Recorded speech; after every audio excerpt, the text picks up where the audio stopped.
Hey everyone, and welcome back to the X-Ring. So guys, this is not going to be a shooting video, but it's something about tech or technology that I think you guys might be interested in.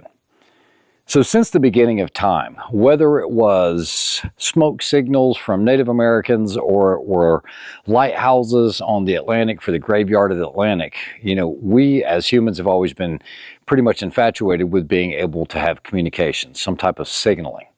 And, for years, guys, when you were out back in the middle of nowhere, there really weren't any options. Even before the cell phones, there weren't many options. You started getting cell phones, but where I live, there's not a lot of coverage here.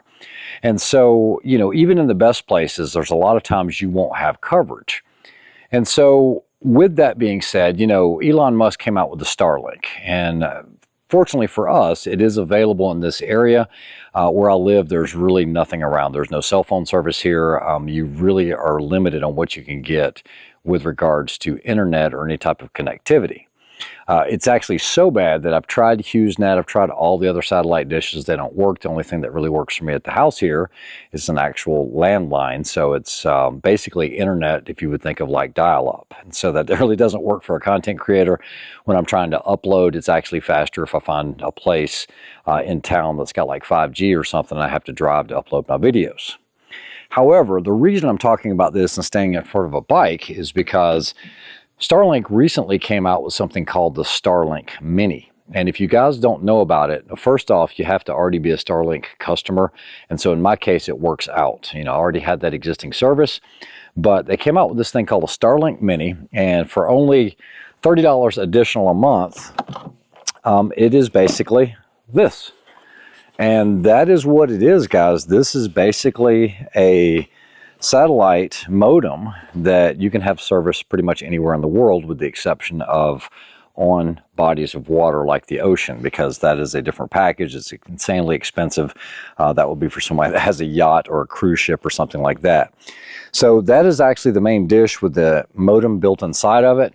And then the only other thing you got to worry about is you get a cord like this. This just plugs into the back. The other one plugs into the 110. And as long as you've got a power source, you're going to have internet connection. You'll even be able to make cell phone calls and all of that. And I think it's just a great option. So, even if you're like, well, how do you power it?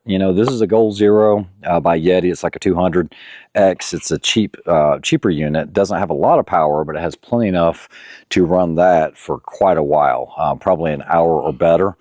But like I said, it's not for just surfing on the internet. You could, because you get 50 gigs of data per month, and it's like 30 bucks. But, back in the day, I used to have to carry one of the satellite comm systems. It was by Iridium. It was really, really crazy expensive. You guys are probably familiar with that, especially if you're spending time overseas. And you know that the connection is just poor. You've got to have great visibility to the sky, no type of canopy or anything like that. But what I'm going to do is I'm going to take this up on the Blue Ridge Parkway here in just a little bit. I'm going to go to a place where there's no cell phone signal. It doesn't matter if you're on Verizon or if you're on AT&T. It doesn't matter. There's no signal up there whatsoever. What we're going to do is plug this in. We're going to turn it on. We're going to see if we can get any type of Wi-Fi, and then we'll see if we can make a phone call with it. So it is one of those things that I think that you need to know about, because a lot of people that have Starlink don't even know that this exists, and it'll fit in a small backpack. I mean, tiny, tiny backpack, guys. This thing is really small. It works really well. And if you're one of those that has a camper or something, guys, I spend a lot of time in this camper, especially when I'm teaching the courses over at Pig River and there's no cell phone signal there. And when I'm staying there a week at a time, this gives me the ability to at least make phone calls, do whatever I need to do from inside of the camper. So it is an option for somebody that might have a pull behind or something like that. Like I said, I get no sponsorship from this, of course. It's just Starlink, but I think it's a pretty cool feature, a pretty cool option to have, because you have communication pretty much anywhere in the world. So let's go ahead and do that. Let's head up to the Parkway. We have a phone here, and this one's on AT&T service. You can see it's on SOS. Can't make a phone call or anything. If I try to make a phone call on this phone to myself, it will not go through. Nothing will happen. So if you were in a situation where, let's say you were camping somewhere really remote, or let's say you live somewhere where you just needed service, recently at the Bergara event in Wyoming, in Evanston, that's the only way they could get internet service. And all you do is you put the stand down like this. I mean, this thing weighs maybe 1.5 pounds. And the only thing you're going to need is you will need some type of power source, and then it comes with this cable here. So what we're going to do is I'm going to show you, I'm going to walk you through the steps. It's pretty quick actually, but man, it's so ingenious because you have just power everywhere. One of the things you can do is you could power this off of a vehicle, like a little small inverter.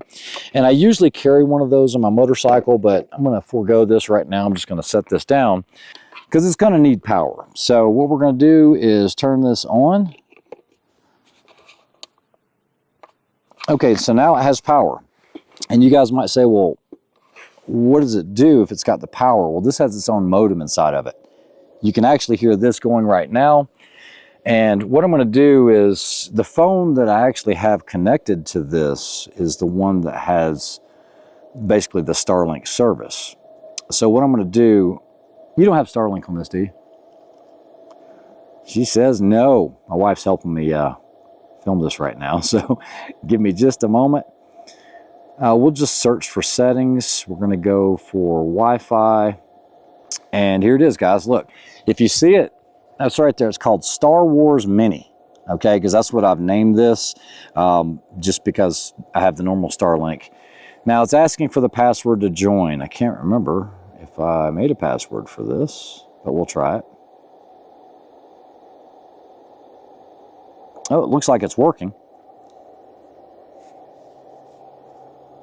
Oh, look at that. So we have service. It shows full connectivity. All right, so I had to set this phone up, but very, very quickly, if you go to settings, you're going to see it says Star Wars Mini. All I did was place it in the parking lot here. You can do an obstruction test to make sure at least you've got some partial view of the sky. You want to be able to see those skylights. But if we go to, let's say, Safari, and we wanted to go to, let's say, Drudge Report, there we go. So you guys can see that we have internet service here, and we can actually, let's go ahead and I'm going to close this out. Let's see if we can pull up Fox News. That's pretty, there we go. Look at that instantly. Fox News on the go.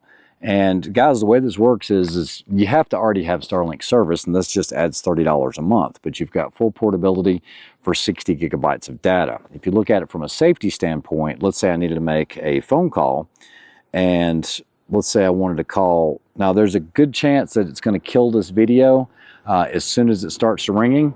And if it does that, at least you'll know that it's actually working. Because remember, once again, we have no service here. So I'm going to go to contacts. We're going to go to recents. We're going to call Ray. Okay, so of course it did kill that phone, so it stopped recording, but I did leave that message on there. I'll let you guys listen to the message. This is the test for YouTube, and so I can play that for you guys later. All right, so even with those Garmin's, the spots and all of that, even if you're trying to send messages in an emergency situation, the last time I was out in California, we did an overlanding trip, and it was an amazing trip, but we had one of the Garmin's. We tried to text, and people weren't getting text until the next morning, which was like 6 or 7 hours later.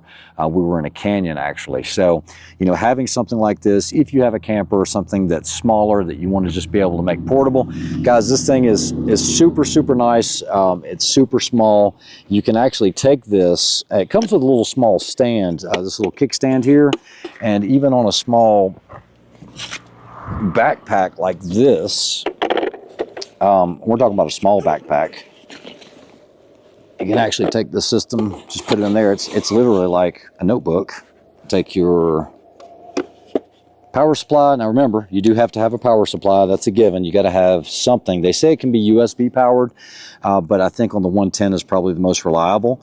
But you guys saw it here, and like I said, I'm not going to give you the stats and all of that. You do have to be an existing customer, and it gives you 50 gigs for $30 a month additional onto your Starlink service. So like Elon or not, he does have some pretty cool stuff. So I mentioned to some of my Patreons that I would start adding some motorcycle content. You guys know that some of you might know that I actually did this professionally for 13 years for a manufacturer, and I kind of know my way around a bike, probably better so than any type of firearm. But, you know, I found out that there's some things that I can teach people that this might be helpful to you, whether you're a Harley rider, cruiser rider, or anything like that. And that is how to properly pick up a motorcycle. There's a couple of different ways to do it. This is my bike. I went ahead and taken the pannier off the side here because I don't want to risk any damage or anything like that to it. But we're just going to go ahead and lay this bike over. Pretend you crashed it, right? And you came off the bike. Well, the first thing you should do is hit the stop switch. Okay, first and foremost, we don't want to starve any of the cylinders for oil. We don't starve the bike for oil or anything. So once you're good, you check it, hit that kill switch. You know, guys, almost all your kill switches are going to be red in color or some bright type of color. Just go ahead and kill that thing. That way, if it's still in gear, that back tire is going to be spinning. Sometimes this thing can actually move around. Now, there's a couple ways to pick up a big, heavy bike like this, guys. This is a 1200 GS Adventure. It is 500 and some change, not including what I've got in the luggage bags there, and it's a full tank of gas, like completely full.